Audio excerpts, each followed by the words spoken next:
Les vitraux ne manquent pas à Limoges, ils nous accueillent dès notre arrivée par le train, ils sont aussi à l'hôtel de ville et évidemment dans les églises. Au lycée des métiers du Majambo, le CAP vitrailliste a pris ses aises tout près des modeleurs et autres techniciens de la céramique. Il y en a qui vont s'installer et il y en a qui vont rechercher une place de salarié dans des ateliers pour progresser dans leur formation. Tout dépend de ce qu'ils veulent faire après. S'ils veulent faire de la restauration, il est vivement conseillé qu'ils travaillent d'abord dans des ateliers pour avoir davantage d'informations.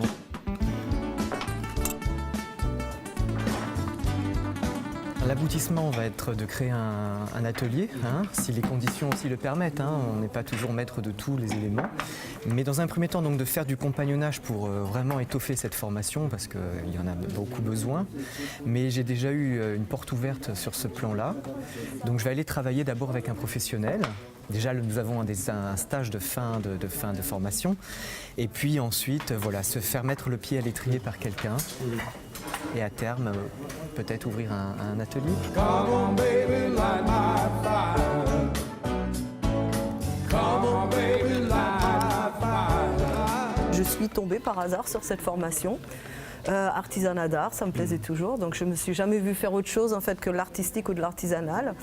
Et j'ai passé les entretiens, et les personnes ne m'ont plu, et la suite m'a donné raison, et je suis arrivée là. Et celui-ci ne sont pas tout à fait en face. Donc, pour rectifier, elle va déplacer celui-ci avec un outil qu'on a fabriqué nous-mêmes d'ailleurs. On va pousser ce plomb de ce côté-là, et l'autre on va le pousser comme ça, de manière à ce que les plombs soient le plus en face possible. Dans votre métier, on passe son temps à vérifier ce qu'on a déjà vérifié 3 fois.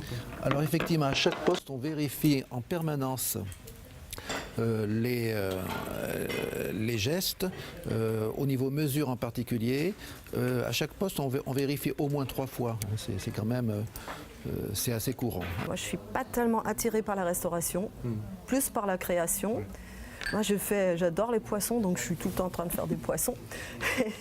Donc du coup, moi, j'aimerais bien créer des objets, faire les marchés artisanaux, etc., des salons. Mais le problème, ça va être de gagner sa vie avec ça. J'ai travaillé 10 mois dans un atelier, ça m'a beaucoup plu. J'ai découvert surtout la restauration, que je ne connaissais pas du tout. J'étais précédemment à mon compte comme créatrice en porcelaine sur la région. Et puis, donc le côté création, je connaissais, mais restauration d'œuvres, ça, je ne connaissais pas. Et ça a été une découverte fabuleuse. Vraiment, j'ai beaucoup aimé.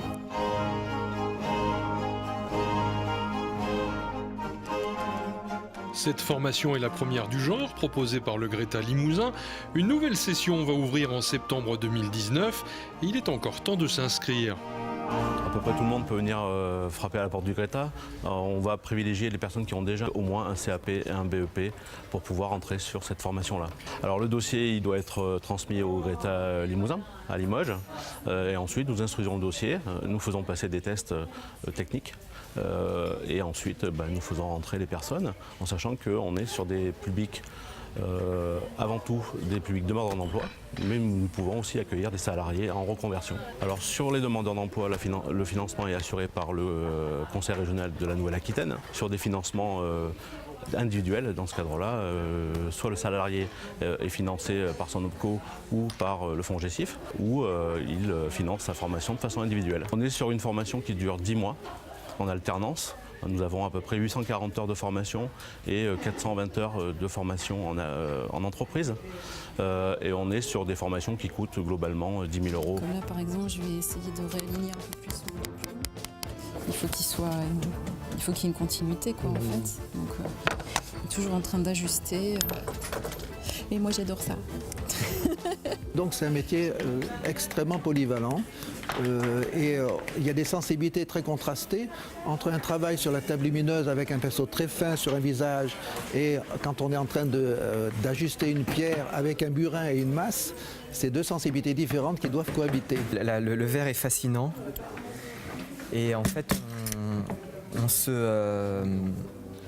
on se rend compte qu'il faut l'apprivoiser. Le plan idéal, c'est de monter mon propre atelier, si possible en collaboration avec d'autres personnes, pour pas être toute seule dans mon coin.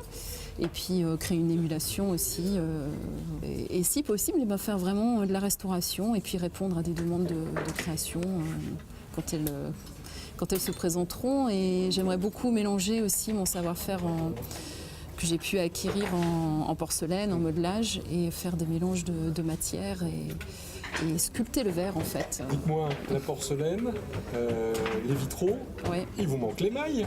Il me manque l'émail, mais je connais plein de créateurs, créatrices en émail, comme je suis de la région, donc il n'y a pas de souci.